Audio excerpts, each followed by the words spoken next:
Okey guys, kami kat Kem Kenari tempat Telaga Biru lah. Ni tempat yang apa ni? Telaga Biru. So kami nak main ambil ayak lah. Itu dia. Tok bawa. Merah bawa. So ini tempat Telaga Biru. Okey, jom. Kita ambil ayak lah. Ni ramai. Kami main ni hari Jumaat, pagi Jumaat. Tu nampak tak? Ramai dah.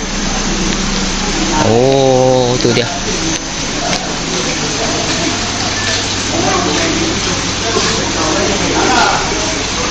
Jom. Okey, so hampa nak ambil ayak, ambil dekat tong ni. Ni dekat sini. Ni tempat ambil ayak dia. Yang ni dah ada dah. Yang ni yang siap dah. Yang siap dah ada. Kalau hampa tak mau bawa tong, ada siap dah situ. Ada siap dah. Ni kalau hampa tak mau bawa tong lah. Okey. Tu ambil isi macam tu lah. Okey guys, lepas kita ambil ayak tadi, ni kita main dekat ni. Setenang kopi pula. Jom setenang kopi pula. Main. Panas. Panas. Okey, so kita sampai dekat setenang kopi. Bukan situ Hana. Hana. Kau ni. Kau tu pintu sana. Main. Kau ni bukan. Jom. Kau ni. Tu ikut tu. Tu dia punya kalut. So kita breakfast dekat sini. Kita breakfast dekat sini guys. Ada aircon guys. Oh.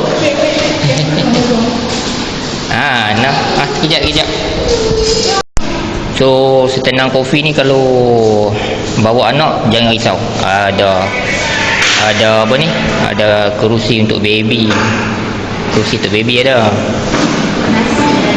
So ini dia punya order. Kita order dulu.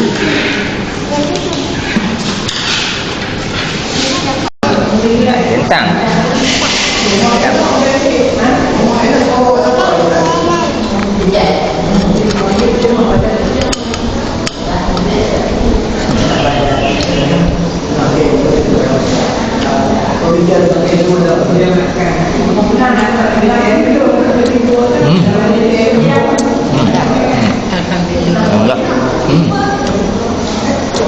Best. Mau ambil yang tu boleh ambil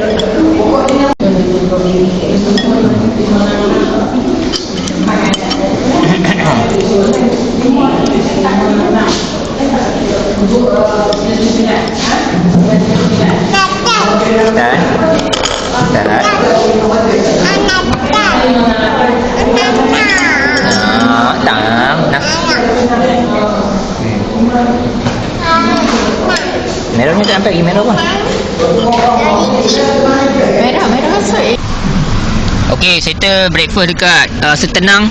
Yang tu kat pagian. Tapi abang sikit ni kita nak apa?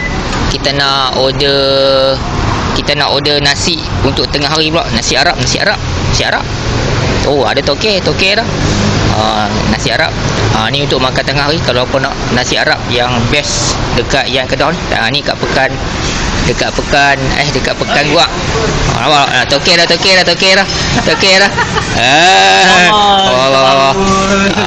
Siap je. Hampa order dulu. Siap dah ni. Yang ni ayam percuma ada. Setiap hari Jumaat kita bayar. Oh, ada ayam percuma tiap-tiap Jumaat, guys. Hari ni jus nanah tu. Oh, dia jus nanah hari ni, guys. Hari ni jus nanah. So kalau hampa nak ayam percuma main tiap-tiap hari Jumaat. Ni toke kita.